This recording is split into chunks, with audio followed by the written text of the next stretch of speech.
ওখান থেকে কিনে খেতে হবে না, দাঁড়া আমি বাড়িতেই বানিয়ে দিচ্ছি। আচ্ছা তাহলে তাড়াতাড়ি আনো তো মা। এই দেখো দুধও যাচ্ছে কিন্তু তুমি দেখো ওখানে আইসক্রিম বানানো। আচ্ছা দাঁড়া দাঁড়া আমি বাড়িতেই বানিয়ে দিচ্ছি, দেখিস খেয়ে। সব কিছু দেখে তো বোঝেই যাচ্ছেন কি বানাবো আজকে। বাচ্চাদের লোভনীয় একটা ডিশ আইসক্রিম। এই যে আইসক্রিমের দুধটা এখন হালকা আছে, আমি ফুটিয়ে নিচ্ছি। দুধটা ফুটে উঠলে আমি এখানে এই যে একটু বেকিং পাউডার দিয়ে দেবো, অল্প একটু, বেশি দেবো না কারণ বাচ্চারা খাবে। তার সাথে অ্যাড করে দেবো এই যে মিল্ক, দুধ শুকনোটা। তার সাথে হাফ কাপ চিনি, অল্প করেই বানাবো, বেশি বানাবো না, 6টা। তার সাথে এই যে বাদামটা গুঁড়ো করে রেখেছি, আর এটা অ্যাড করে দেবো। এটা একটু ফুটে উঠলে 10 মিনিট।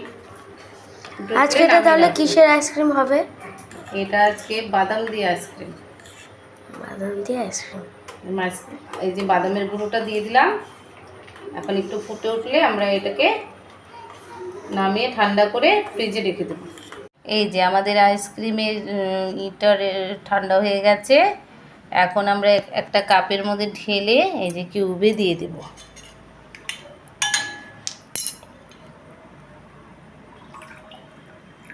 অল্প অল্প করে এই যে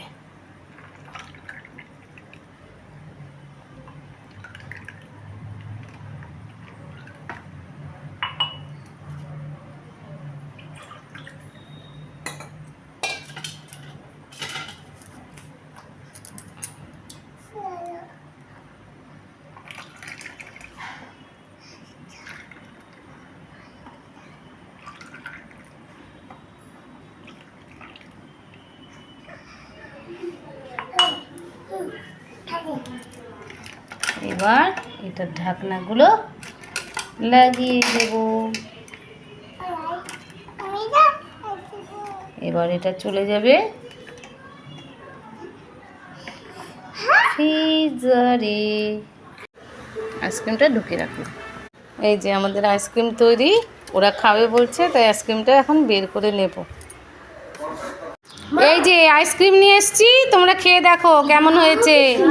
যে যে কালারটা নিবা নিয়ে নাও। কত সুন্দর আইসক্রিম, টেস্টি গদু, টেস্টি। অঙ্কুশ ভালো হয়েছে? কিরকম হয়েছে আইসক্রিম? ভালো, সেই ভালো হয়েছে। আচ্ছা খেয়ে দেখো।